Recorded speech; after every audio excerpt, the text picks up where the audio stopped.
Hello बच्चों, welcome to concept with Soni sir. जो matrix में 3.2 तक मैंने पढ़ा दिया था पिछले टर्म, और पिछले वीडियो में हमारे 18 क्वेश्चन तक हो गया था। आज क्वेश्चन नंबर 19 है। 19 क्वेश्चन ये है कि ये ट्रस्ट फंड है, एक ट्रस्ट के पास फंड है 30,000 rupees, that must be invested. वह इन्वेस्टेड करना चाहता है, इन्वेस्ट करना चाहता है in the different type of bonds. Two different types of bond, दो बॉन्ड्स हैं। First bond is the paying 5% interest per year. जो पहला बॉन्ड वो पेइंग कर रहा है तो 5% पर ईयर इंटरेस्ट मिल रहा है, और सेकंड बॉन्ड जो है paying 7% interest per year.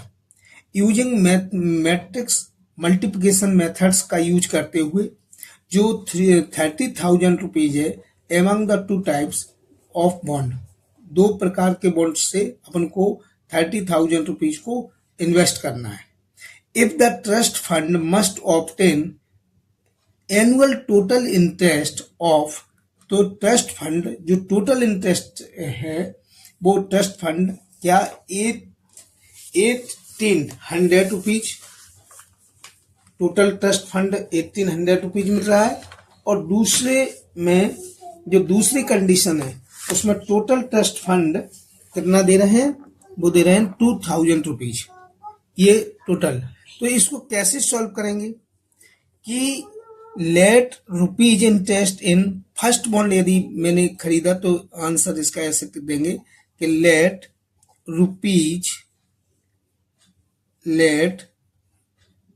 Rupees invested in first bond. तो ये जो फर्स्ट बॉन्ड है उसमें एक्स रुपीज हमने इन्वेस्टेड किया, ट्रस्ट का जो फंड था उन्होंने एक्स रुपीज फर्स्ट बॉन्ड में इन्वेस्टेड किया, और जो रुपीज इन्वेस्टेड जो सेकंड बॉन्ड है, सेकंड बॉन्ड, तो जो सेकंड बॉन्ड में जो शेष बचा हुआ रुपया कितना है, वो है 30,000 रुपीज में से जो एक्स चला गया तो शेष बचा हुआ रुपीज उन्होंने सेकंड बॉन्ड में इन्वेस्ट किया। इसके बाद इंटरेस्ट कितना दे रहे हैं, तो जो फर्स्ट बॉन्ड वाले इंटरेस्ट दे रहे हैं,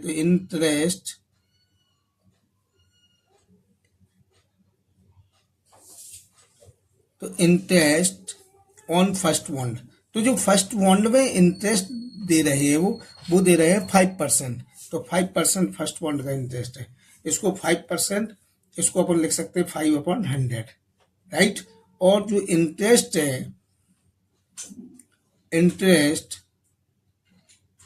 इंटरेस्ट ऑन सेकंड बॉन्ड, जो सेकंड बॉन्ड का इंटरेस्ट होगा तो वो सेकंड बॉन्ड का इंटरेस्ट दे रहे हैं 7%, तो 7/100 इसको इस प्रकार लिख सकते हैं। ये फर्स्ट बॉन्ड का इंटरेस्ट कितने गए, फर्स्ट बॉन्ड का इंटरेस्ट ये। इसके बाद इसमें अपन अप्लाई करेंगे अकॉर्डिंग टू दिस क्वेश्चन के अनुसार इसमें अप्लाई करेंगे मैट्रिक्स मल्टीप्लिकेशन।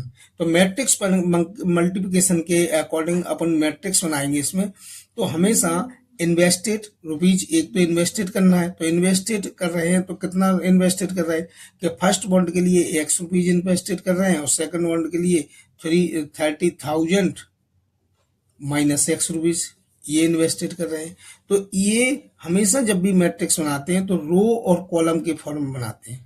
तो रो में लिख लो, क्योंकि पहले रो लिखा जाता है उसके बाद कॉलम। तो फर्स्ट जो इन्वेस्टेड फर्स्ट बॉन्ड के लिए इन्वेस्ट कर रहे हैं रुपीज, वो उसमें 5% आपको इंटरेस्ट मिल रहा है, और सेकंड बॉन्ड को यदि अपन जो शेष बची हुई राशि है उसमें सेकंड बॉन्ड के लिए लगा रहे हैं तो उसमें 7% का इंटरेस्ट दे रहा है कंपनी, और टोटल एनुअल इंटरेस्ट कितना दे रहा है 1800 रुपीज, ये एनुअल इनकम हो गया।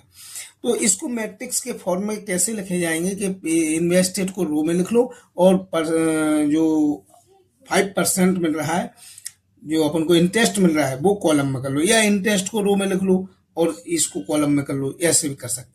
अब इसका मल्टीप्लिकेशन मेथड जो मैट्रिक्स मल्टीप्लिकेशन है, तो पहली रो पहला कॉलम, इस प्रकार मल्टीप्लिकेशन करते हैं। तो फर्स्ट रो, तो इसका 5/100 का एक्स में मल्टीप्लाई होगा, और प्लस 730,000 माइनस एक्स और अपॉन 100 इसमें मल्टीप्लाई होगा और इज इक्वल टू 1800 हो जाएगा, राइट। इसको अपन सॉल्व करते हैं। तो इसको सॉल्व कैसे किया जाता है? इसको सॉल्व ऐसे करेंगे कि 100 एलसीएम ले लिया, तो यहाँ क्या बचा 5x और यहाँ 7 3 जा 21 और 40 तो 21 तो 40 और माइनस 7x और इज इक्वल टू जे 1800 जी, ठीक है। तो ये 5x 7x कुल बचा 2x, ठीक है, और प्लस 21 और 40, ठीक है। तो ये और इज इक्वल टू 1800 और मल्टीप्लाई 100, तो 100 का और मल्टीप्लाई हो गया। तो ये 2x इज इक्वल टू क्या बचा हुआ है? 2x इज इक्वल टू आएगा कि 1800 तो 18 पे 40 और माइनस 21 पर 40, राइट। 18 में 21 गए तो माइनस 3 पर 40, ठीक है। तो ये आ गया 2x। तो x is equal to minus से माइनस कट गया तो 30,000 बाई 2, यानी कि x की वैल्यू आएगी 15,000। तो ये फर्स्ट जो बॉन्ड खरीदा वो फर्स्ट बॉन्ड में अपन ने इन्वेस्ट कितना कर दिया? 15,000 माने 15,000 रुपए। फर्स्ट बॉन्ड में कितना इन्वेस्ट करेंगे? 15,000 रुपए। और सेकंड बॉन्ड में कितना इन्वेस्ट करेंगे? तो सेकंड बॉन्ड जो था तो rupees in invested in second bond, तो इन्वेस्टेड इन फर्स्ट बॉन्ड, जी क्या हो गया? Invested in first bond. तो फर्स्ट बॉन्ड में 15,000 रुपए इन्वेस्टेड करेंगे और इन्वेस्टेड इन सेकंड बॉन्ड।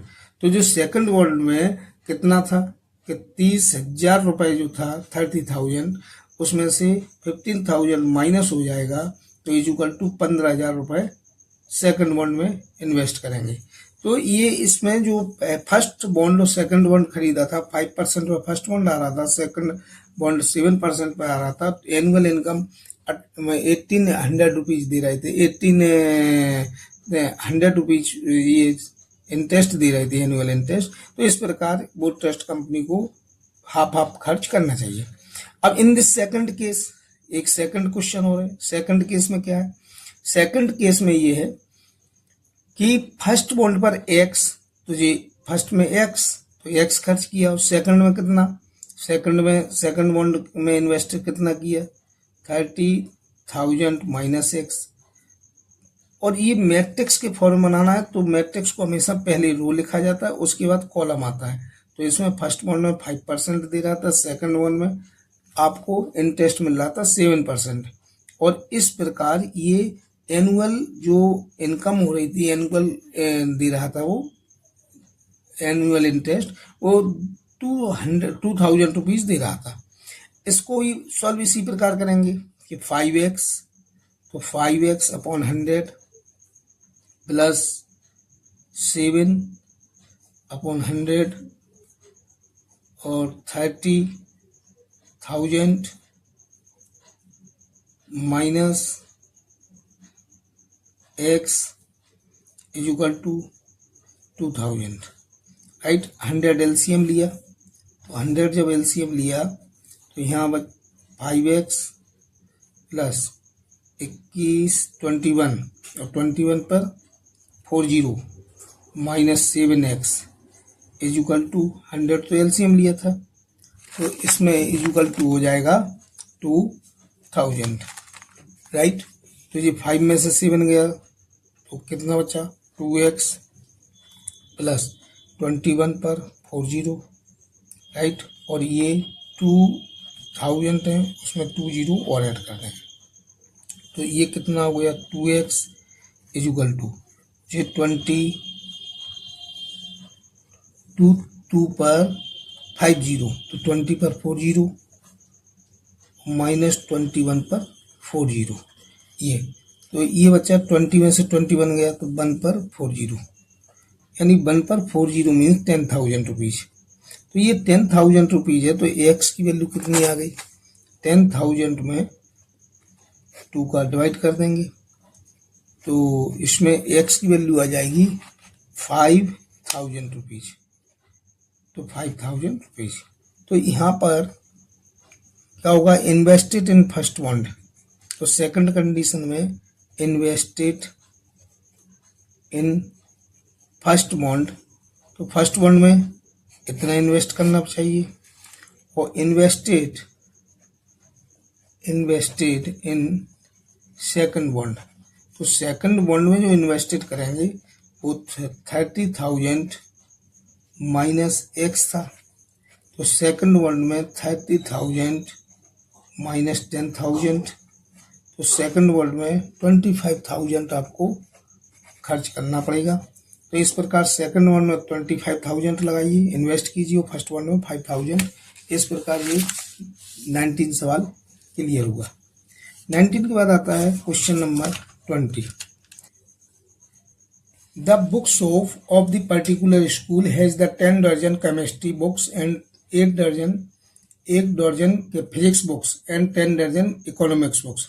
एक पर्टिकुलर स्कूल की बुक शॉप है, उस पर 10 दर्जन तो केमिस्ट्री की बुक्स हैं, 1 दर्जन फिजिक्स की बुक्स हैं और 10 दर्जन इकोनॉमिक्स की बुक्स हैं। Their selling price of the 80 rupees. जो केमिस्ट्री की बुक्स हैं उनकी 80 रुपीज़ है 1 बुक्स की रेट, और फिजिक्स की है 60 रुपीज़, इकोनॉमिक्स की है 40 रुपीज़। तो ये रिस्पेक्टिवली ये क्रम से ये बुकों के रेट हैं।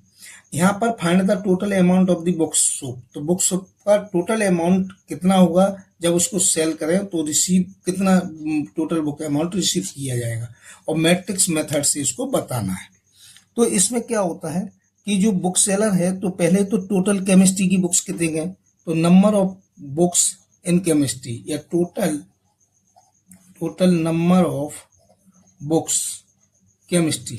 तो केमिस्ट्री की बुक्स कितने हैं, total number of books chemistry की, तो केमिस्ट्री की उस शॉप पर है 10 दर्जन।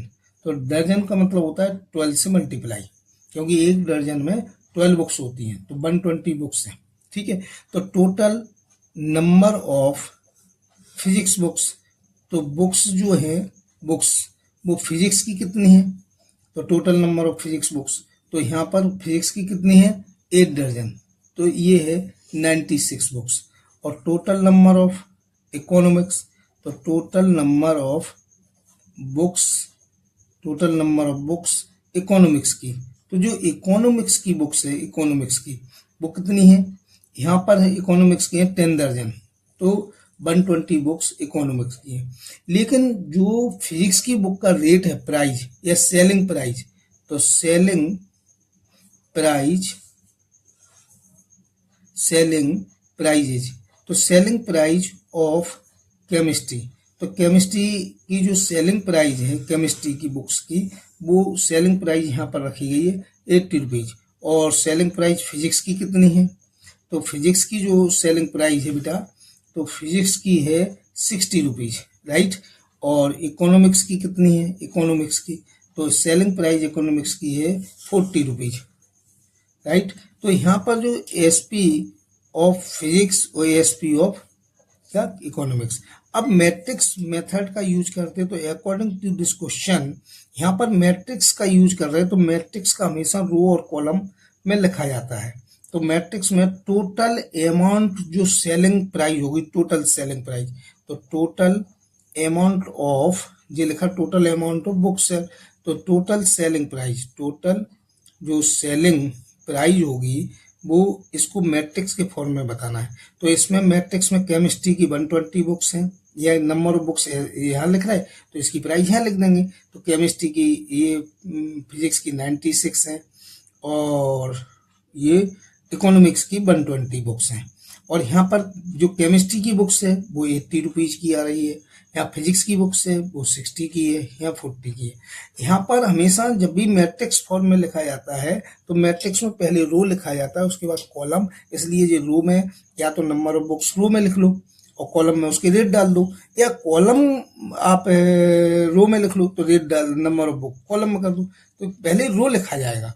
अब इसका मल्टीप्लाई करेंगे, तो 12 8 जा होता है 96, तो 9600, 96 जा तो ये होता है 5760, और 12 4 जा 48, तो 4800।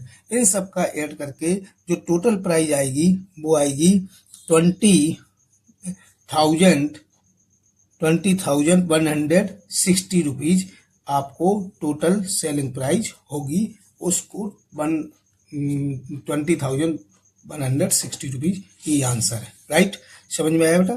अब आगे आता है 21 क्वेश्चन, बहुत ही ईजी है, थोड़ा इसमें लगाना पड़ेगा, थोड़ा मल्टीप्लाई के रूल होते हैं इसमें क्या, assume X Y Z W P are the matrices of the order. तो इसमें जो एक्स है मैट्रिक्स, तो एक्स मैट्रिक्स है, गिवन में एक्स मैट्रिक्स है, तो एक्स का ऑर्डर कितना दिया है, एक्स का ऑर्डर दिया है 2/n। फिर इसके बाद कौन सा मैट्रिक्स है, बाई मैट्रिक्स है, तो बाई का ऑर्डर क्या है गिवन में, तो बाई का ऑर्डर दिया है 3/k। फिर इसके बाद कौन सा आया, ये जेड मैट्रिक्स है, तो जो जेड मैट्रिक्स है जी जेड का ऑर्डर कितना है, जेड का ऑर्डर है 2/p, तो 2/p, तो जी जेड का ऑर्डर है। इसके बाद डब्लू आया, तो डब्लू जो मैट्रिक्स है उसका ऑर्डर कितना है, तो डब्लू का ऑर्डर है यहाँ पर n/3, तो n/3। इसके बाद पी मैट्रिक्स आया, तो पी का ऑर्डर कितना आया, तो पी का ऑर्डर है p/k। ये डिफरेंट मैट्रिक्स दिए हैं और जिनके डिफरेंट भी ऑर्डर ये है respectively. Choose of the correct answer exercise का जो 21 क्वेश्चन और 22 क्वेश्चन, 2 क्वेश्चन होंगे इसके पैटर्न पर, तो उसमें करेक्ट आंसर बताना है। जैसे 21 क्वेश्चन हम पढ़ा रहे हैं, रीड कर रहे हैं, द रिस्ट्रिक्शन ऑन NKP, तो जी NKP में show that PY is equal to PY plus WY B will be defined. तो जी PY है तो जी P मैट्रिक्स है और ये बाई मैट्रिक्स है, राइट, और ये इज इक्वल टू नहीं प्लस ये W और Y मैट्रिक्स है।